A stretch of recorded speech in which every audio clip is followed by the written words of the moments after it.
નમસ્કાર મિત્રો, સ્વાગત છે તમારું અમારી ચેનલ પર એક નવા વિડીયોમાં। મિત્રો, આ 10 નાના નાના કામ જો તમે રોજે કરશો તો તમને ધનવાન બનતા કોઈ નહીં રોકી શકે। સાથે જ મિત્રો, તમારા ઘરમાં માતા લક્ષ્મીનો વાસ હંમેશા રહેશે। બસ તમારે રોજે આ નાની નાની ભૂલો કરવાનું છોડવું પડશે। મિત્રો, ઘણીવાર તમને થતું હશે કે તમે મહેનત તો ઘણી કરો છો પરંતુ પરિણામ મળતું નથી। ઘરે પૈસા આવે છે પણ ટકતા નથી। સફળતા એમ લાગે છે કે આપણા દરવાજા સુધી આવીને પાછી વળી જાય છે। જો જાણી લો કે તેની પાછળ માત્ર મહેનતની અછત નથી, પરંતુ કેટલાક એવી આદતો અને ઉર્જાઓ હોય છે જે આપણા ભાગ્યને બાંધી દે છે। જી હા મિત્રો, જ્યોતિષ અને વાસ્તુશાસ્ત્ર મુજબ જો તમે દરરોજ ફક્ત 10 નાનકડા કામ કરશો તો દુર્ભાગ્ય તમારો પીછો નહીં કરે અને ધનની દેવી માતા લક્ષ્મી પણ તમારી પાસેથી દૂર નહીં જાય। સાથે જ મિત્રો, તમને અમીર બનવાથી કોઈ રોકી નહીં શકે। બસ રોજની કેટલીક ભૂલો છોડવી પડશે અને કેટલાક શુભ કામોને જીવનમાં અપનાવવા પડશે। મિત્રો, આજે હું તમને જણાવી રહી છું તેવા ચમત્કારી કામો જે દરરોજ કરવાથી તમારા ઘરે લક્ષ્મીજીનો વાસ થશે અને જીવનમાં બરકત, સુખ, શાંતિ અને સમૃદ્ધિ બની રહેશે। જો તમે પણ તેના વિશે જાણવા માંગતા હોય તો આ વિડીયોને સંપૂર્ણ જોજો અને વિડીયોને એક લાઇક કરીને કમેન્ટ બોક્સમાં જય માં લક્ષ્મી જરૂર લખી દેજો। તો ચાલો મિત્રો, તમને જણાવીએ એવા કયા કાર્યો છે જે તમને અમીરી, ઉન્નતિ અને સુખ તરફ લઈ શકે છે। પહેલા નંબરે આવે છે કપૂરનો ધૂપ કરવો। જી હા મિત્રો, આપણા હિન્દુ શાસ્ત્રમાં કપૂરને દરેક શુભ કાર્યોમાં અને માંગલિક અવસરે સૌથી પવિત્ર સ્થાન મળ્યું છે। આપણા ધર્મગ્રંથોમાં કહેવામાં આવ્યું છે કે જ્યાં કપૂર બળે છે ત્યાં નકારાત્મકતા બળીને ભસ્મ થઈ જાય છે તથા વાસ્તુ દોષ દૂર થઈ જાય છે અને દેવી દેવતાઓની કૃપા એ ઘર પર હંમેશા બની રહે છે જે ઘરમાં કપૂરનો ધૂપ થાય છે। મિત્રો, કપૂર માત્ર સુગંધિત પદાર્થ નથી, પરંતુ એ ઈશ્વર સાથે જોડવાનું સાધન છે। એ એવું તત્વ છે જે તમારા ઘરના દરેક ખૂણામાં સકારાત્મક ઉર્જા ભરી દે છે। તેથી તમને જણાવી દઈએ કે અઠવાડિયામાં એક વખત કપૂરનો ધૂપ જરૂર કરવો જોઈએ। જ્યારે પણ તમે કપૂરનો ધૂપ કરો ત્યારે મનમાં શ્રદ્ધાનો ભાવ રાખો અને જુઓ કેવી રીતે તમારા જીવનનો અંધકાર ધીમે ધીમે પ્રકાશમાં બદલાવા લાગે છે। તો મિત્રો, હવે ધ્યાન આપો એક બીજા દિવ્ય સત્ય પર। મિત્રો, કુદરતનો નિયમ સારો અને સરળ છે પરંતુ ઊંડો છે। તેથી મિત્રો, તમે જેટલું આ સૃષ્ટિને આપશો એ તમને તેનું બમણું આપશે। જી હા મિત્રો, જો તમે ધન કે અન્નને પકડીને રાખશો તો એ તમારા હાથમાંથી નીકળી જશે, પરંતુ જો તમે તેનું દાન કરશો તો એ 100 ગણું થઈને તમારા જીવનમાં પાછું આવશે। મિત્રો, દાન માત્ર ધનનું નથી હોતું, પરંતુ પ્રેમનું, સેવાનું અને સમયનું પણ હોય છે। પરંતુ આમ પણ સૌથી શ્રેષ્ઠ દાન છે અન્ન અને ધનનું દાન, કારણ કે આ બે વસ્તુ કોઈ જરૂરિયાતમંદના જીવનમાં પ્રાણ ભરી દે છે। હવે જોઈએ નંબર 2। મિત્રો, સાંજના સમયે પૂજા કરતી વખતે સરસવના તેલનો દીવો પ્રગટાવવો અને તેમાં 2 લવિંગ નાખી દો। મિત્રો, તમે ઈચ્છો તો આ દીવો રોજે પ્રવેશ દ્વારની બંને બાજુ કે પછી એક બાજુ પ્રગટાવી શકો છો। આવું કરવાથી દેવી દેવતાઓ સાથે પિતૃઓનો આશીર્વાદ મળે છે, જેથી ઘરમાં બરકત થાય છે। મિત્રો, ઘરમાં જ્યારે પણ રોટલી બનાવો ત્યારે તવા ગરમ થયા બાદ તેમાં થોડું દૂધ છાંટવું જરૂરી છે। જી હા મિત્રો, માનવામાં આવે છે કે આવું કરવાથી દરેક પ્રકારના દોષોથી મુક્તિ મળે છે।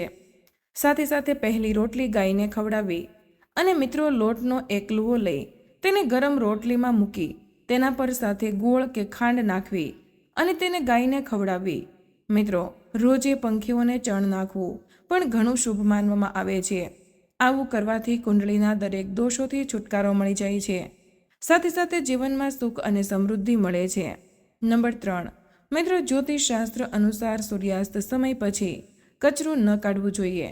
માનવામાં આવે છે કે આવું કરવાથી માતા લક્ષ્મી ઘર છોડીને ચાલ્યા જાય છે અને દરિદ્રતા પીછો છોડતી નથી। જી હા મિત્રો, ક્યારેય બ્રહ્મ મુહૂર્ત કે સંધ્યાકાળે કચરો ન કાઢવો જોઈએ। મિત્રો, સાવરણીને એવી જગ્યાએ રાખવી કે જ્યાં કોઈ મહેમાનની નજર ન પડે। સાવરણીને ક્યારેય પલંગની નીચે ન રાખવી જોઈએ। સાથે જ મિત્રો, ઘર સ્વચ્છ, સુંદર રાખવું અને ઘરના ચારેય ખૂણા સાફ રાખવા જોઈએ। ખાસ કરીને ઈશાન, ઉત્તર અને વાયવ્ય ખૂણાને હંમેશા ખાલી અને સાફ રાખવો જોઈએ. મિત્રો, એક વાતનું ખાસ ધ્યાન રાખવું કે વોશરૂમ ભીનું રાખવું એ આર્થિક સ્થિતિ માટે યોગ્ય નથી. તેનો ઉપયોગ કર્યા પછી પોતું મારીને તેને સૂકવવાનો પ્રયત્ન કરવો જોઈએ. નંબર 4, મિત્રો, ભોજનની થાળીને હંમેશા ચટાઈ બાજટ કે ટેબલ પર સન્માનપૂર્વક રાખવી જોઈએ. સાથે જ મિત્રો, ખાવાની થાળી ક્યારેય એક હાથથી ન પકડવી. જી હા મિત્રો, આવું કરવાથી ભોજન પ્રેત યોનિમાં ચાલ્યો જાય છે. ભોજન કર્યા પછી થાળીમાં હાથ ન ધોવા. થાળીમાં ક્યારેય ભોજન અધૂરું ન મૂકવું જોઈએ. ભોજન કર્યા પછી થાળીને ક્યારેય રસોડાના પ્લેટફોર્મ પર, પલંગ કે ટેબલની નીચે ન રાખવી. મિત્રો, એ વાતનું ધ્યાન રાખો કે ભોજન કરતાં પહેલાં દેવતાઓનું આહ્વાન જરૂરથી કરવું જોઈએ. સાથે જ મિત્રો, ભોજન કરતી વખતે વાતચીત કે ગુસ્સો ન કરવો અને ભોજન હંમેશા પૂર્વ કે ઉત્તર દિશાની તરફ મોઢું કરીને જ કરવું જોઈએ. નંબર 5, મિત્રો, જો ઘરમાં પૂજાઘર ન હોય તો કોઈ જ્યોતિષી કે વાસ્તુશાસ્ત્રની સલાહથી જ પૂજા ઘર કે મંદિર બનાવો.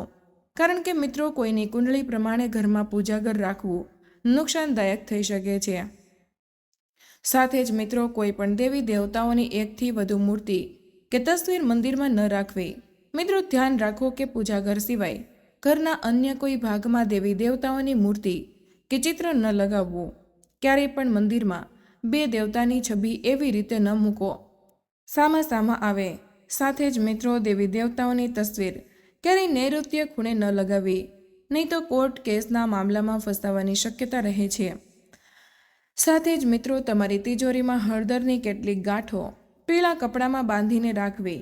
સાથે જ કેટલીક કળીઓ અને ચાંદી તાંબાના સિક્કા પણ રાખવા અને થોડા ચોખા પણ પીળા કરીને તિજોરીમાં રાખવા. મિત્રો, તિજોરીમાં અત્તરની બોટલ, ચંદનની અગરબત્તીનું પેકેટ પણ રાખી શકાય છે, જેથી તેમાં સુગંધ આવતી રહે. મિત્રો, અહીં એક વાતનું ધ્યાન રાખો કે ઘરમાં દેવી દેવતાને ચડાવેલા ફૂલો કે હાર સુકાઈ જાય તો તેમને ઘરમાં રાખવું અશુભ માનવામાં આવે છે. હવે નંબર 6ની વાત કરીએ તો એ છે કે માતા લક્ષ્મી અને ધનના દેવતા કુબેર દેવની કૃપા પ્રાપ્ત કરવી. મિત્રો, માતા લક્ષ્મી અને કુબેર દેવની કૃપા જો જીવનમાં મળી જાય તો ન તો ધનની કમી રહે છે અને ન તો જીવનમાં કોઈ સંકટનો ભય રહે છે. તો મિત્રો, હવે તમારા મનમાં પ્રશ્ન એ થતો હશે કે આવી દિવ્ય કૃપા કેવી રીતે પ્રાપ્ત થાય? તો તેનો ઉત્તર છે કે એક નાનકડો અને શક્તિશાળી ઉપાય જે કરી લેશો તો તમારા જીવનમાં કોઈ દુઃખ નહીં રહે. તો એ ઉપાય એ છે કે પોતાની તિજોરી કે પર્સમાં 3 સિક્કા જરૂરથી રાખવા જોઈએ. આ સિક્કા સામાન્ય નહીં, પરંતુ તમારા ભાગ્યના દરવાજા ખોલનારા ચમત્કારી માધ્યમ બની શકે છે. મિત્રો, જો તમે ઈચ્છો તો આ 3 સિક્કાને લાલ કપડામાં બાંધીને તમારા ઘરના મંદિરમાં લટકાવી શકો છો. તો મિત્રો, આ સિક્કા જેમ સ્થાપિત થશે તેમ તેમ તમારા ઘરમાં સુખ, સમૃદ્ધિ અને ખુશીઓ આવવા લાગશે.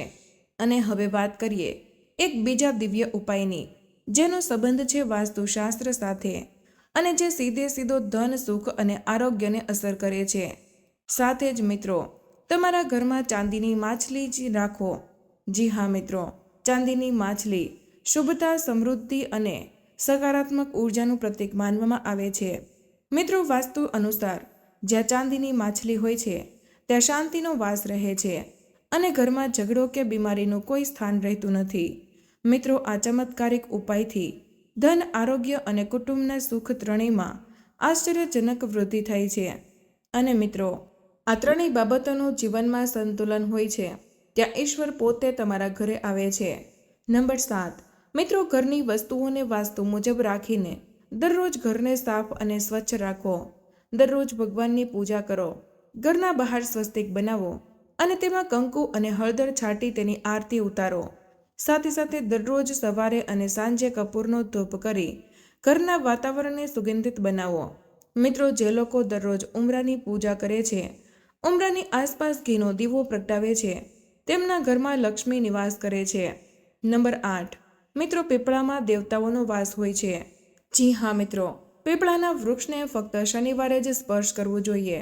શનિવારે પીપળાના વૃક્ષને કાળા તલ, કાચું દૂધ, ગંગાજળ, મધ અને ગોળને સ્ટીલ કે ચાંદીના વાસણમાં ભરીને અર્પણ કરો અને ત્યાં સરસવના તેલનો દીવો પ્રગટાવો. મિત્રો, જો તમે આ કાર્ય ફક્ત દરેક શનિવારે કરતા રહેશો તો ધીરે ધીરે તમારું દુર્ભાગ્ય દૂર થવા લાગશે. એક વાતનું ધ્યાન રાખવું કે પીપળાના વૃક્ષના થડ પાસે તેલનો દીવો પ્રગટાવો ત્યારે ઘરે પાછા આવતી વખતે પાછળ ફરીને ન જુઓ. આથી ધન લાભ સાથે દરેક અટકેલા તથા બગડેલા કામ બની જશે. નંબર 9.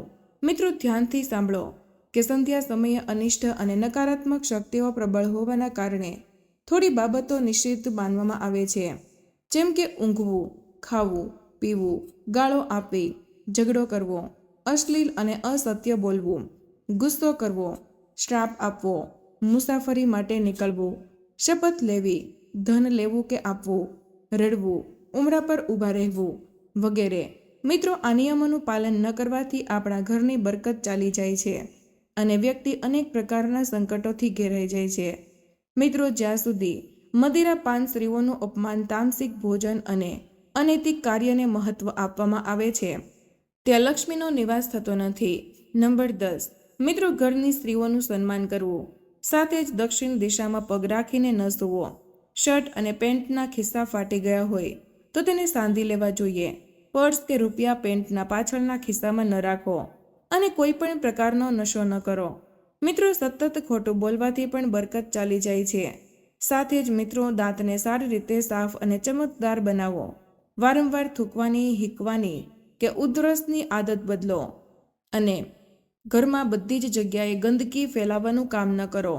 નખ અને વાળ વધારીને ન રાખો. દરરોજ શરીરના તમામ અંગોને 3 વખત પાણીથી ધોવો, સવારે, સાંજે અને રાત્રે. મિત્રો, તમે ઈચ્છો તો દિવાલ પર માછલીઓના જોડકાની પેઇન્ટિંગ પણ બનાવી શકો છો. વાસ્તુ અનુસાર ઘરના ઈશાન ખૂણે અષ્ટદલ કમળ બનાવી તેમાં મંગલ કળશ સ્થાપિત કરવાથી ધન વૈભવ આવે છે. તેના માટે મિત્રો, કળશમાં પાણી ભરી તેમાં તાંબાનો સિક્કો નાખો. ત્યાર પછી તેમાં આંબાના પાન મૂકી તેના મુખ પર નાળિયેરની સ્થાપના કરો. મિત્રો, આ ઉપાય ખૂબ જ ઉપયોગી છે. આ 10 સરળ પરંતુ ચમત્કારિક કામો જો તમે નિયમપૂર્વક, શ્રદ્ધા અને વિશ્વાસ સાથે તમારા જીવનમાં ઉતારી લો છો તો તમારા જીવનમાં ઘણી બરકત આવશે. સાથે જ તમારા ઘરમાં સુખ અને શાંતિ આવશે. તમારા સંબંધોમાં મધુરતા અને મનમાં સંતોષ આવશે. મિત્રો, યાદ રાખો કે ઈશ્વર તેમની જ મદદ કરે છે જેઓ પોતાને મદદ કરવાનું સાહસ રાખે છે. રોજે સવારે જ્યારે સૂર્ય ઉગે છે તે નવી નવી તકો લઈને આવે છે અને આ 10 કામો તમારી એ તકને સુવાળું ભવિષ્ય આપી શકે છે. તો આવો મિત્રો, આજે જ સંકલ્પ લઈએ કે આપણે ઉપાયોને આપણા જીવનનો ભાગ બનાવીશું અને ઘરમાં સુખ, શાંતિ અને સમૃદ્ધિનો દીવો પ્રગટાવીશું. જો તમને આ વિડીયો ઉપયોગી અને પ્રેરણાદાયક લાગ્યો હોય તો તેને તમારા પરિવાર, મિત્રો અને શુભચિંતકો સાથે જરૂર શેર કરો, જેથી માતા લક્ષ્મીનો આશીર્વાદ તમને મળતો રહે. તો મિત્રો, આજનો વિડીયો અહીં પૂર્ણ કરીએ છીએ. આજની આ માહિતી તમને કેવી લાગી અને આ વિડીયો તમે કયા શહેરમાંથી સાંભળી રહ્યા છો તે કમેન્ટમાં જરૂર જણાવજો. વિડીયો પસંદ આવ્યો હોય તો વિડીયોને લાઇક અને તમારા મિત્રો સાથે શેર કરજો. ચેનલ પર નવા હોય તો ચેનલને સબસ્ક્રાઇબ કરવાનું ભૂલશો નહીં.